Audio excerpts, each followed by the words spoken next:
ونستعينه ونستغفره ونعوذ بالله من شرور انفسنا ومن سيئات اعمالنا من يهده الله فلا مضل له ومن يضلل فلا هادي له واشهد ان لا اله الا الله وحده لا شريك له واشهد ان محمدا عبده ورسوله ارسله بالحق بشيرا ونذيرا اما بعد فان خير الحديث كتاب الله وخير الهدي هدي محمد صلى الله عليه وسلم وشر الأمور محدثاتها وكل محدثة بدعة وكل بدعة ضلالة وكل ضلالة في النار.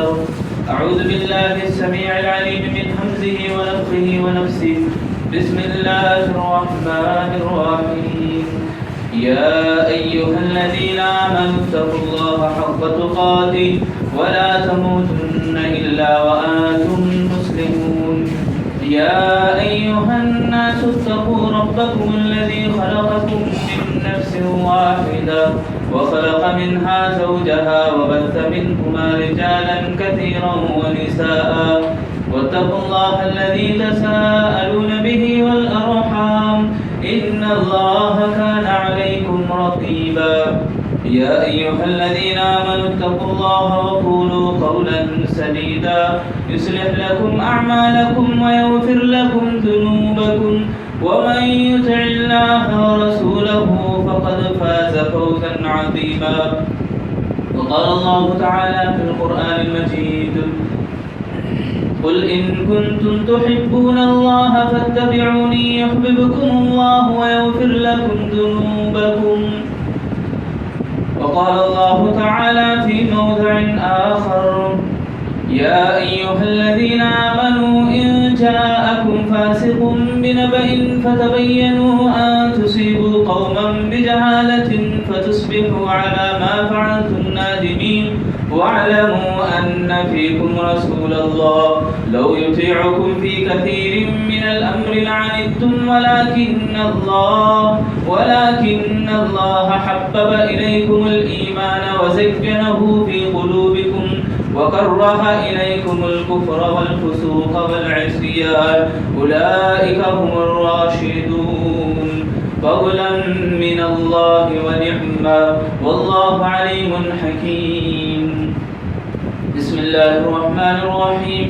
يوم نقول لجهنم هل امتلأت وتقول هل من مزيد وأزلفت الجنة للمتقين غير بعيد هذا ما توعدون لكل أواب حفيظ من خشي الرحمن بالغيب وجاء بقلب منيب ادخلوها بسلام ذلك يوم الخلود لهم ما يشاءون فيها ولدينا مزيد. محترم میرے دینی بھائیوں اور عزیز ساتھیوں، ہر قسم کی بڑائی کبریائی اکیلے اللہ وحدہ لا شریک لہ کے لیے لائق و زیبا ہے. جس نے ساری کائنات کو اکیلے تنہا پیدا کیا وہی اللہ تعالی ہم سب کا پالنہار ہے، رب العالمین ہے. اسی اکیلے اللہ نے پوری دنیا کو، پوری کائنات کو بنائی اور انسان کے لیے مسخر کیا. اور اللہ رب العالمین کا ہمارے اوپر اس بات پر بڑا فضل اور احسان ہے اس کا کہ اس نے ہمیں اسلام کی دولت سے مالا مال کیا. اسلام کی تعلیمات کو ہمیں وقتاً فوقتاً سننے کا موقع دیا اور سمجھنے کے لیے بے شمار راستے ہموار کیے. بہت سارے ذرائع اللہ تعالیٰ نے مجھے اور آپ کو بتائے تاکہ ہم اس کے دین کو سمجھیں اور عمل کریں اور جنتی زندگی کو اپنانے کی کوشش کریں. میں آج آپ کے سامنے جو باتیں لے کر کھڑا ہوں وہ بہت ہی قیمتی باتیں ہیں. اس سے پہلے میں اللہ سے دعا کرتا ہوں کہ اللہ تعالیٰ مجھے اور آپ کو حق کے اوپر تازہ حیات ثابت قدمی عطا فرمائے. آمین. میرے دینی بھائیو، اللہ رب العالمین کے فضل و کرم اس بات پر ہمارے اوپر ہے کہ اللہ تعالیٰ نے ہماری رہنمائی کے لیے ہمارے بیچ میں ایک رسول کو بھیجا.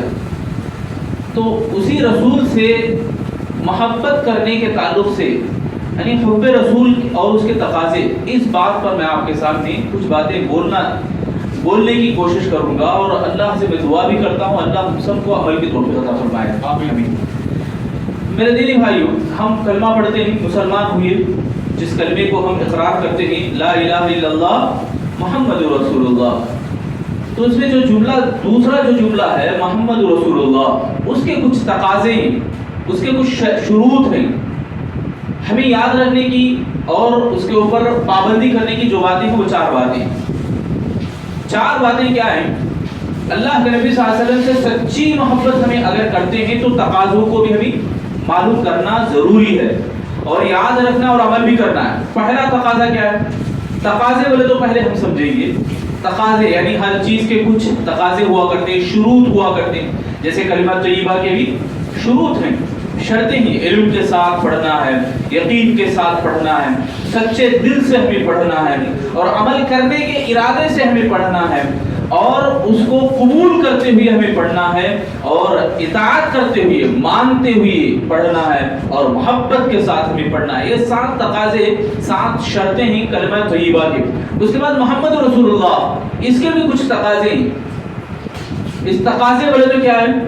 کوئی بھی چیز ہم کرتے اپناتے ہیں اس کے کچھ شروط ہوتے ہیں. مثلا گاڑی پہ ہم بیٹھتے ہیں گاڑی چلانے کے لیے تو اس کے بھی کچھ شرطیں ہوتی ہیں کہ پیٹرول ہو، چابی ہو، چلانا آتا ہو. یہ ساری چیزیں شرطیں.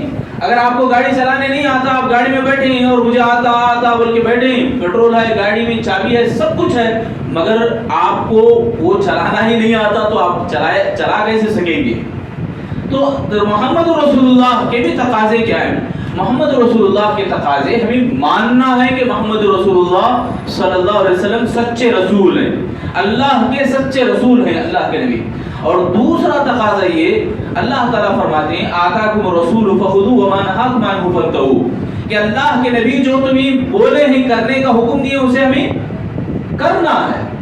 یہ دوسرا تقاضا ہے. یعنی ہم پڑھتے ہیں لا الہ الا اللہ بول کر تو اس پڑھنے کے اس کے تقاضے جب تک ہم نہیں جانتے اس کے اوپر ہم مکمل فٹ بھی نہیں ہو سکتے، مکمل صحیح معنوں میں مسلمان بھی نہیں کہلا سکتے. تو دوسرا تقاضا یہ ہے کہ ہم رسول جو دیتے ہیں، جس بات کا حکم دیتے ہیں اس کو ہمیں ماننا ہے. اور تیسرا تقاضا یہ کہ رسول جس سے روکتے ہیں نہاکم، اللہ تعالیٰ فرماتے ہیں رسول جس سے تمہیں روک رہے ہیں اس سے رک جانا ہے. اور چوتھا تقاضا یہ کہ اللہ کے نبی صلی اللہ علیہ وسلم جیسا ہمیں بتائے ہیں طریقہ زندگی میں، عبادتوں کا طریقہ، زندگی میں اللہ تعالیٰ کی رضامندی حاصل کرنے کے طریقے، ان تمام طریقوں کو ہمیں نبی جیسا ہمیں بتائے ہیں ویسا ہمیں کرنے کی کوشش کرنا ہے. جب تک ہمیں نہیں کریں گے نبی کے طریقے کے اوپر تو عبادت نہیں کہلائے گی اور عبادت اللہ کے دربار میں قبول بھی نہیں ہوگی. تو یہ 4 تقاضے ہیں. اب آئیے پوائنٹ کے اوپر آئیں گے. جو بات مجھے اور آپ کو آج بے حد ضروری ہے سننا اور سمجھنا اور عمل کرنا اور لوگوں کو بھی بتانا ہے، کیونکہ آج ہمارا ماحول ہمارے آنکھوں کے سامنے ہے. سارے کے سارے مسلمان صرف نام کے مسلمان ہیں، اندرونی طور پر ان کے دل و دماغ میں ایمان و اسلام ہے کیا؟ ذرہ برابر بھی نہیں ہے، تھوڑا برابر بھی، ذرہ رتی برابر بھی ان کے اندر اسلام اور ایمان کی چاشنی ہمارے کو نظر نہیں آتی. خود ہم بھی اپنے آپ میں بھی پرکھیں، دیکھیں، ٹٹولیں ذرا. جیسا سنار کیسا کرتا ہے سونے کو اوریجنل ہے یعنی دیکھنے کے لیے، جیسا وہ پرکھتا ہے، وہ اسی طرح مجھے اور آپ کو بھی پرکھنا ہے کہ میں اور آپ کتنا ہم پابند ہیں محبت رسول صلی اللہ علیہ وسلم کے تقاضوں کو اپناتے ہوئے. تو اللہ کے نبی صلی اللہ علیہ وسلم سے محبت کا جو معنی ہے، لوگ جو دعویٰ کرتے ہیں کتنے پانی میں نہیں، ہم اپنے آنکھوں سے دیکھ رہے ہیں.